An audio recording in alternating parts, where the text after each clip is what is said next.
Chintan, so over the series, we will take up different aspects. We are taking up different aspects around incubation. I will focus this conversation on something that's very close to my heart, and I know it's also very close to yours, is hiring for incubators. To keep this sharp, to keep this ready to be transformed into practice, I just have three questions for you, and these will be Chintan, more or my less first direct question to questions. you on hiring Is what roles should an incubator hire for? No, thanks, Supriya. That's, I think, a very relevant question because the team of an incubation center is really one of the key critical success factors for an incubator. While an incubator may have other things to offer to entrepreneurs, which could be facilities, lab access, co-working space, etc. But it's the quality of the team which determines the quality of the support and program, and other inputs that a startup really needs. It would be good to look at hiring and the kind of team required in an incubator across three phases, which are very distinct phases of the growth of an incubator, and that's the advantage we have at CIECO. We have sort of gone through these phases. The first phase can be looked at as a startup sort of a phase where an incubator is finding its feet, trying to figure out who their beneficiary segments are in terms of the entrepreneurs, what sort of support they need to give. So in that phase, I think it's really important to have a very passionate entrepreneurial incubation manager, perhaps someone who understands the industry, who has been maybe an ex-entrepreneur or who has been associated working closely with startups. And the host institution really needs to empower that individual to be able to take risks, to be able to do things out, because it's a discovery phase. And maybe there may be a team of one or two maximum people, maybe someone who's helping the incubation manager with admin, someone who's probably helping the incubator manager with outreach and getting in touch with startups. That's really what is required in the first phase, a very lean team driven by, and almost like an entrepreneurial incubator manager. The second phase is really more like a consolidation phase, where the incubator starts getting some sense of the business model, what they should be doing, what they should not be doing, what's the kind of support. And that's the time I have seen a lot of incubators getting funded, institutional funding, whether it's from Department of Science and Technology or some of the other central schemes or the state government schemes, because typically a lot of these schemes would require some sort of a background, some sort of validation. So that's the second phase, and that's the phase where the team size probably needs to increase to somewhere between 3 to 5 people, and you may start getting some functional specialists. You may want to have one person who's completely focused on scouting, outreach, community building. You may want to have one more person, and these three I'm looking at kind of reporting to the incubator manager. Another person who's looking at startup support. So that's the time, you'll have a larger number of startups coming in. So you need someone who's able to manage the mentoring process, the incubation process, doing the networking for the startups, things like that. And you may also need someone who helps startups go to the next level, whether it is connecting with investors or helping them find markets, things like that. And perhaps the admin and an accounts kind of a function. So I would say that's more or less the team that you require in phase 2.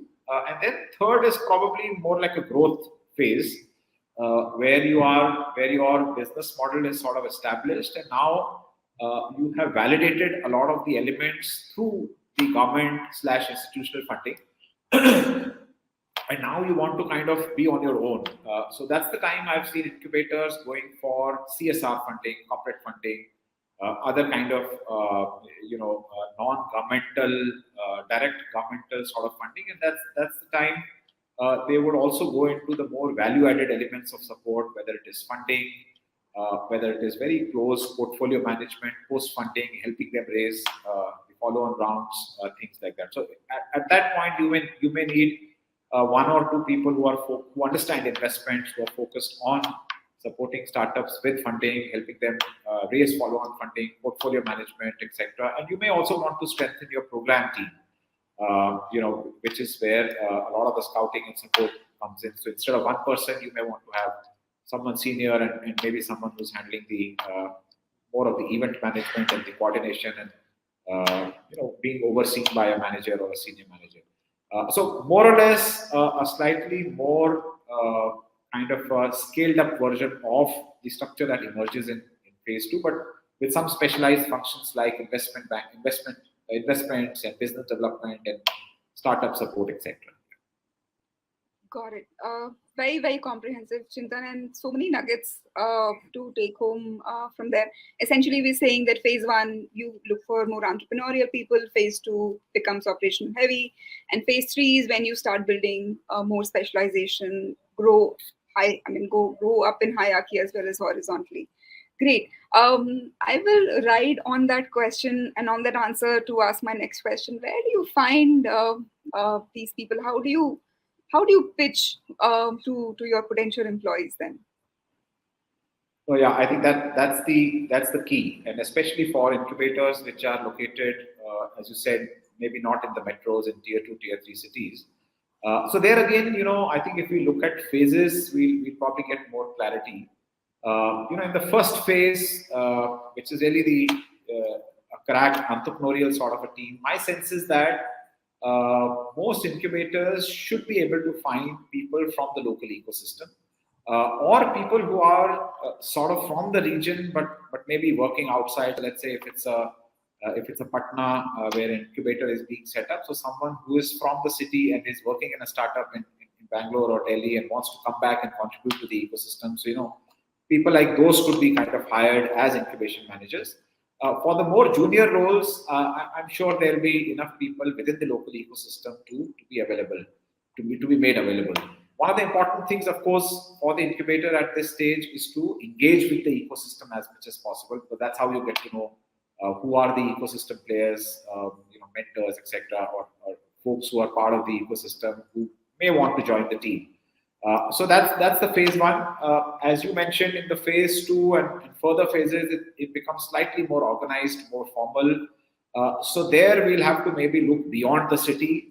And one of the key sort of carrots to hire such talent would be to allow them to work out of their hometowns, give them the quality of work as one of the benefits that you are working with an ecosystem, you're working around innovations, trying to build startups, helping founders, and there's a certain quality of the work, and therefore, as we have seen, a lot of people are willing to shift from the larger metros, and in any case, in a lot of these smaller cities, metros, the quality of life now is kind of better on some parameters, right? You won't get stuck in traffic for hours. It's easier to navigate, etc. So I think all those things you'll have to look at. In a way, you're also selling the city. So as an incubation manager or as a host institution, you'll have to do all these things. In the third phase, where it's more specialized talent, you may need people who have experience in investments, business development. There, I think giving them some sort of a larger vision, giving them a career path, maybe also having some induction programs, which are like let's say a fellowship or something like that, so that they sort of get inducted into it. Those kind of things will have to be tried out. I think again, based on the phases, maybe it'll have to be a different set of strategies. Makes sense. But also, the three phases sound very neat. I'm going to ask a difficult question. How do you handle attrition?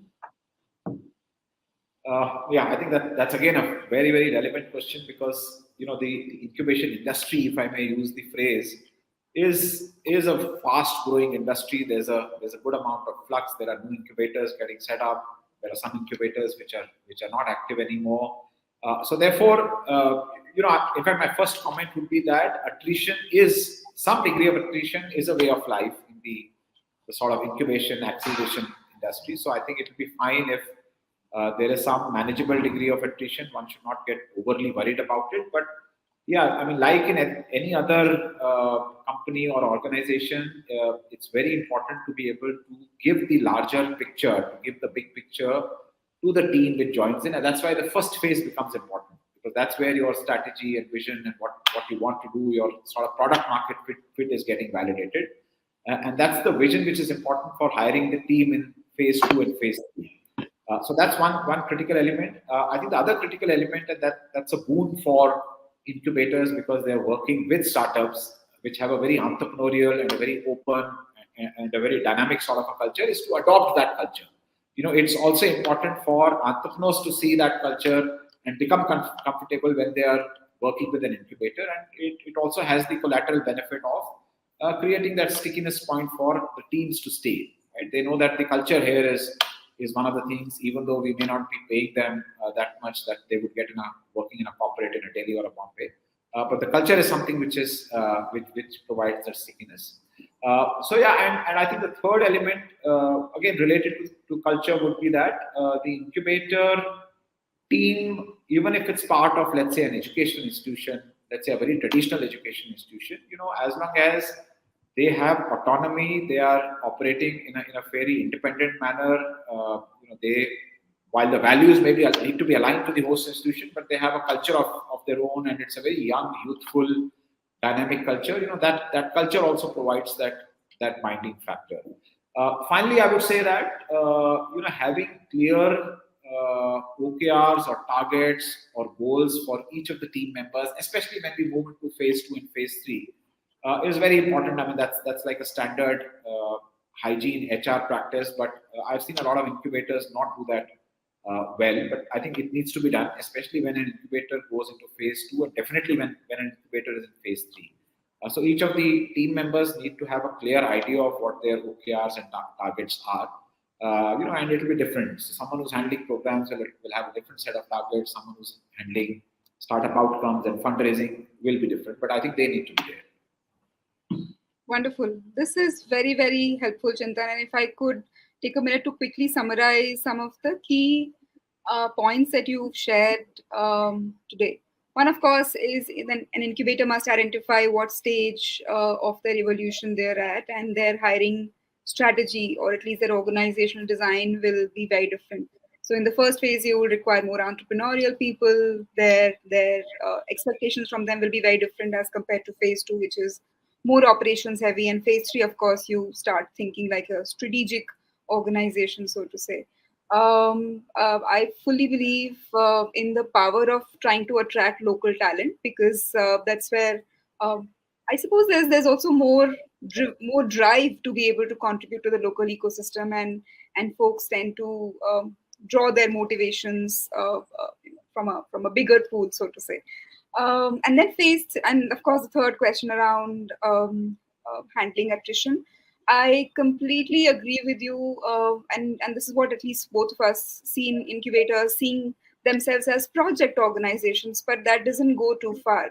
It is important for incubator managers to build organizations, build cultures, become a leader, so to say, and put systems in place such as OKRs and sort of performance measurement, because this will essentially build the muscle in incubators and help them become an organization that delivers on the promise that they were set out for. Very, very helpful, Chintan. Thank you so much. And for those that are listening in to us today, we've tried to put some of these insights, some of these actionables together as a playbook for incubators. The link will be available to you as part of this video. I do hope that you access this playbook, and we would love to hear from you if this was helpful and to what extent. That's it for on our topic of hiring for incubators, but I'm sure we will have more. We will keep coming back. Thanks, Chintan. Thanks so much. Thank you.